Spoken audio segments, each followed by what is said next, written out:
Stop waiting for your story to start. It started 2,000 years ago.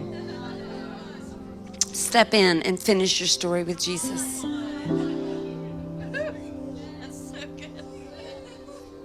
You keep waiting for your story to start, but your story is not waiting for you. It is constantly playing out. Your story's already started. So if you're waiting on a new set of circumstances so your life can really begin, the clock is ticking down.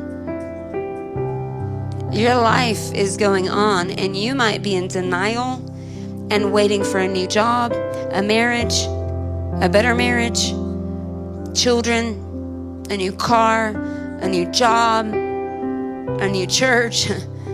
I don't know what you're waiting on, but some of you, I can feel it. You are stuck waiting for your story to start, and your story has already started, and God is reading your life.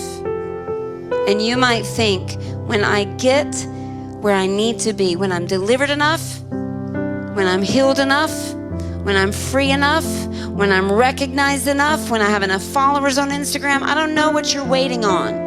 You're waiting on something. I feel like most of you are waiting on something, and you're like, once this happens, I am really going to give God everything. I'm going to walk in the power of the Holy Ghost. I'm going to witness to these people at work. I'm going to do this as soon as my story starts. You're living like your story hasn't started, and the clock is ticking, ticking, ticking, ticking. Your story has started, and the real story started 2,000 years ago. That's the real story. Jesus told me one time in a vision, he said, you think when you get here, you'll show me how much you love me. You're showing me every day how much you love me. God is watching you and the way you love others, and the way you say no to jealousy and yes to love, and the way that you say no to sin and yes to God. You're proving your love for him. Your story has started.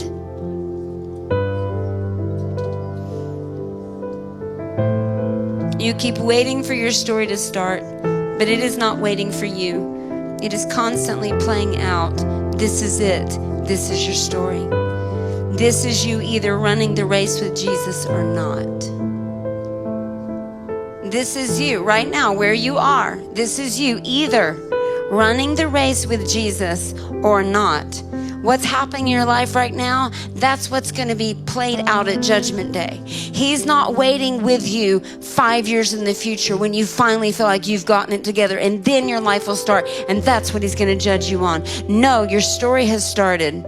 It's being played out right now. It's being played out with every conversation of gossip. It's being played out with every word of praise to God. It's being played out with every sacrifice of laying your life down for Christ. It's being played out with all of your secret sins. This is your life. Your story has begun, and the clock is ticking. You need to step in with Jesus. You need to stop waiting for your story. You need to stop waiting for your story. Stop waiting on something to happen for you to be sold out to Jesus. Stop waiting on something else to happen for you to be sold out to Jesus. Stop waiting for something to happen. Some of you are waiting on marriage, and that's just because you want to do it better than was done to you, and that's judgment, and more will fall on you because of it. You need to check your motives. Check your heart on everything. What are your motives? Some of you are waiting, well, I can't live for God because my husband, blah, blah, blah, blah, blah. God's not going to judge you by your husband. Your story has started.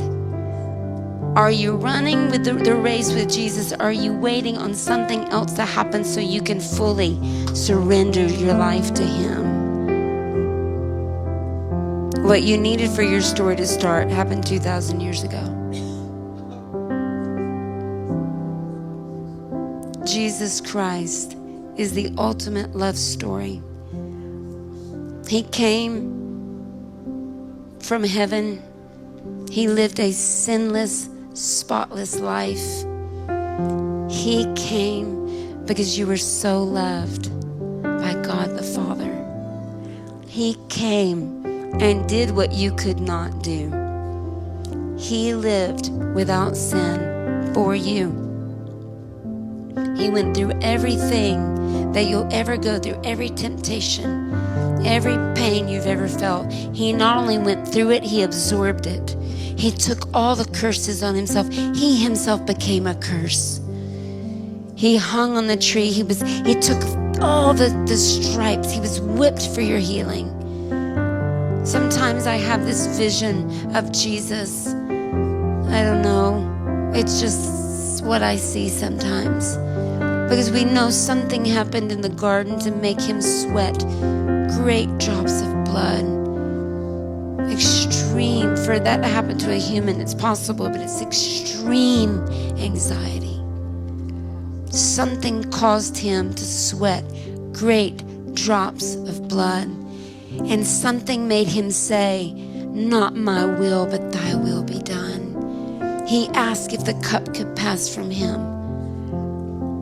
I don't know what all went on in the garden. One day we'll know. But I had this vision one time that once he fully surrendered, being fully surrendered to the will of the Father, he himself being God. I have a vision sometimes of him at the whipping post, with his head turned, waiting for that first drop, waiting to see the first drop of blood that would set you free for him. And I can hear his heart saying, "If it's my blood it requires, take it all. Take it all. Take it all. Take it all."